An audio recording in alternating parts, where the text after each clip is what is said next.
Hello बच्चों, नमस्ते। कैसे हैं आप सब लोग? उम्मीद है शानदार, जिंदाबाद, जबरदस्त होंगे।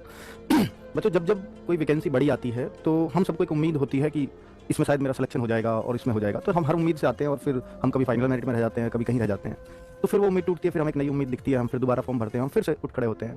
पर ये कब तक चलता रहेगा? ये निश्चित है और ये बहुत सारे बच्चों को हर बार निराश होना होगा, क्योंकि आपको मालूम है कि भाई 40-50 लाख फॉर्म की यहाँ बात हो, मान लेते हैं कि 40 लाख फॉर्म हो और वहाँ 32,000 को ही नौकरी मिलनी हो, चाहे कितनी भी ज़्यादा वैकेंसीज हैं ये, पर 40 लाख में से मिलेगी तो 32,000 को ही, बाकी 39,68,000 को तो फिर से निराश लौटना होगा। अब बात यह है कि उन 32,000 में मैं अपना नंबर कैसे डाल पाऊँ, इस चीज़ की हमारी कंपटीशन, इसी को कंपटीशन कहते हैं।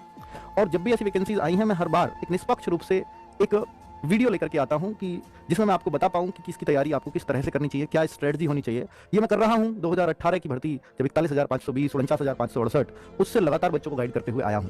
और बहुत सारे बच्चे आज आप देखेंगे यूपी पुलिस में जो नौकरी कर रहे हैं, शायद ही कोई आपको बच्चा मिले कि जिसने यहाँ की गाइडेंस का फायदा ना लिया हो और इन भर्तियों में वो नौकरी कर रहा हो। तो भाई, मैं इन सब बातों को इसलिए बता रहा हूं ताकि आप मेरी बात थोड़ा सीरियसली सुने, क्योंकि ये अनुभव आज का नहीं है जो मैं आज शेयर करूंगा, ये बहुत बहुत सालों पुराना है, जो बहुत सारे बच्चों का काम आता है। क्योंकि हम पढ़ाते तो रोज यार, पढ़ाते सभी हैं, सभी अच्छा पढ़ाते होंगे ऑब्वियसली, तभी वो टिक पा रहे हैं यूट्यूब पर।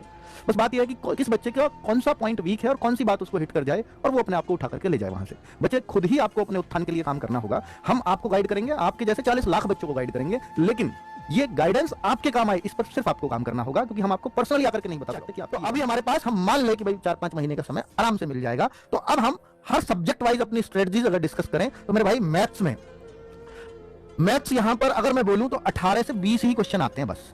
क्योंकि सिलेबस अगर मैथ का पढ़ोगे तो उसमें रीजनिंग का पार्ट भी है, आधा आधा हो जाता है, रीजनिंग आधा और आधा मैथ। सिलेबस ऐसे पार्ट करके क्या और क्या बना के दे रखा है। तो जैसे 38 क्वेश्चन आते हैं, तो 38 क्वेश्चन में से आधा मैथ आधा रीजनिंग, तो इसलिए मैंने 18-20 लिखा है। कभी 19 भी होता है, कभी 20 भी होता है, कभी 22 भी हो जाता है। किसी किसी पेपर में 22 भी हुआ था इसमें इस बार, ठीक है। और ये जो रीजनिंग है, ये अपना पार्ट तो है ही इसका 37 क्वेश्चन का। 38 और 37 क्वेश्चन के पार्ट होते हैं ना, तो यहाँ 37 क्वेश्चन रीजनिंग के होते ही हैं, प्लस 19 क्वेश्चन ऊपर आ जाते हैं, तो ये 55-56 क्वेश्चन की बन जाती है।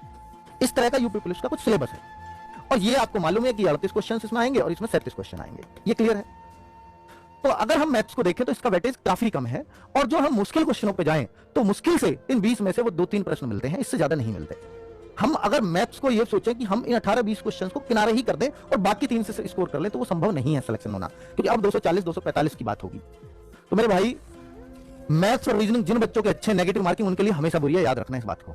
जिनके मैथ्स रीजनिंग अच्छे होते हैं, नेगेटिव मार्किंग हो तो उनके लिए फायदा होता है हमेशा। जिनका मैथ्स रीजनिंग में से कुछ खराब हो, उनके लिए नेगेटिव मार्किंग ना हो तो अच्छा है, क्योंकि वो मैथ्स में भी तुक्का मार लेते हैं। और जिनका मैथ्स अच्छा होता है वो तब तुक्का नहीं मारते, अब तुक्के वालों के भी सही निकल सकते हैं, इसलिए कह रहा हूं ये नेगेटिव मार्किंग है ना। चलो, तो मेरा ऐसा मानना है कि अगर मैथ्स को आप 3 से 4 महीने सिर्फ उन प्रश्नों पर दे दो जो आपको आसान लगते हैं, आप हर चैप्टर में से ये छांट लो कि ये मुझे, और हर चैप्टर में आसान प्रश्न होते हैं, ये ध्यान रखना। आप देखोगे कोई भी चैप्टर है, उसमें से अगर आपको मुश्किल लगता है ना, तो 80% वो आसान प्रश्न उसमें होते हैं और 20% ही मुश्किल होते हैं। कोई भी चैप्टर आप ले लो, तो उन 20% की तरफ कभी नहीं जाना, ये दिमाग में रखना अपने में, अगर आपको सिलेक्शन लेना है तो। और मैथ्स कमजोर है तब कहता हूं ये बात। तो मेरे भाई, आपको मैथ्स में ये मान लेना है कि मुझे गिनती के 15-20 सवाल करने हैं इस चैप्टर में, और उन्हीं को करना है बार बार। और एक चैप्टर में 20-20 तरह की टाइप है, आपको लगता है कि 4 तो मुझे कभी समझ ही नहीं आएंगी, तो उन 4 को हमेशा के लिए छोड़ दो। आपको हमेशा वही डिस्टर्ब करता है बस, क्योंकि आप उनके पीछे पड़े रहते हो। आपको लगता है कि यही एग्जाम में आ गया, तो इस वजह से आप मैथ्स कभी अच्छा नहीं कर पाते।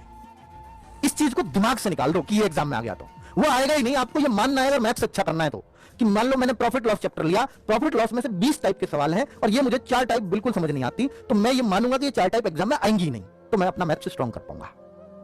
आप ये मानोगे नहीं, ये आ गई तो फिर उस तो का कोई जवाब नहीं, आपका मैथ्स कमजोर रह जाएगा बस।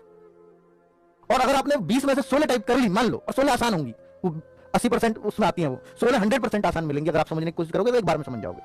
16 अगर कर लिया और आपको मैथ्स कल को स्ट्रॉन्ग करने का मन हुआ, तो दिमाग में रहेगा 4 ही तो सीखनी है, फिर आप सीख जाओगे, उन 4 को भी सीख जाओगे। अगर समय बचे तो कर लेना, वैसे जरूरत नहीं है, यूपी पुलिस के लिए जरूरत नहीं है, क्योंकि हमें 20 क्वेश्चन में से 16-17 क्वेश्चन सही करने बहुत है, ठीक है। तो इतना करना आप मैथ्स के लिए। रीजनिंग किसी की भी कमजोर नहीं होती, बस प्रैक्टिस मांगती है। 55-56 क्वेश्चन की रीजनिंग है, इसलिए एक प्रण लो भाई, रीजनिंग को भी रोज प्रैक्टिस में रखना है, चाहे मिनी मॉक के माध्यम से, चाहे फुल मॉक के माध्यम से, चाहे कोई प्रैक्टिस सेट्स के माध्यम से।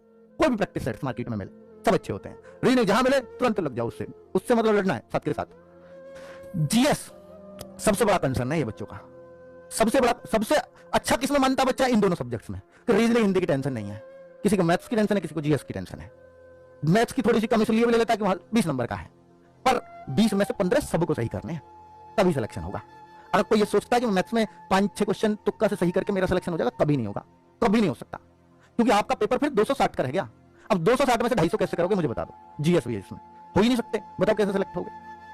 ये है कारण, इसलिए मैथ्स करना ही पड़ेगा। तो इसलिए इसको बचना बंद कर दो, करना शुरू कर दो, ये आ जाएगा। हिंदी कोई टेंशन नहीं है, रोज 1 घंटे पढ़ लेना। हिंदी इतनी सबसे आसान है और सबसे जल्दी कंप्लीट हो जाएगी।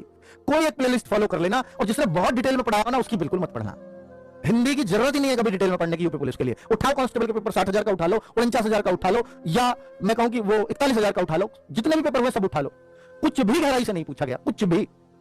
री एग्जाम उठा लो, उससे पहले जो एग्जाम कैंसिल हुआ उसको उठा लो। हिंदी में जो पढ़ा लिखा है बहुत मेहनत करके गया है, वो भी 37 में से 35 34 करके आता है। ज्यादा से ज्यादा 37 कर देगा, 36 37 कर देगा। और जो नॉर्मल चीजों को भी पढ़ करके गया है, हर चैप्टर का आइडिया लेके गया है, और कुछ चीजों को बहुत ठीक से पढ़ करके गया है, बहुत गहराई से कभी नहीं पढ़ा, वो बच्चा भी। मैंने लास्ट में बच्चों को ये कहते कहते देखा है, सर आपकी 20 क्लास करी थी बस वो यूपी पुलिस के लिए, और वो भी फिर 40-40 मिनट की। उनसे पूरे 35 क्वेश्चन सही हुए हैं, 36 क्वेश्चन सही हुए हैं। ऐसे लास्ट में बच्चे को सिर्फ वही चीजें रहती है कि लिमिटेड पढ़ लो बस। तो इसलिए डिटेल पढ़ने की आवश्यकता ही नहीं है हिंदी को, ये दिमाग में रखना हमेशा। और जिसने पढ़ी वो फिर अपना बहुत टाइम इधर दे रहा है। कभी हिंदी मुश्किल नहीं आती, चाहे एसआई का उठा लो। ठीक है, अब मैं जीएस की बात कर रहा हूं, क्योंकि टॉपिक डिफाइन है, उन्हीं टॉपिक से प्रश्न आने, नॉर्मल से प्रश्न होते हैं। अब जीएस के लिए क्या है, जीएस में बच्चा 20, 22, 23, 24 तक अटकता है। उसका कारण है कि यहां पर 18 से 20 टॉपिक्स हैं जो थोड़ा सा बच्चों को हट के पूछे जाते हैं। अब उनको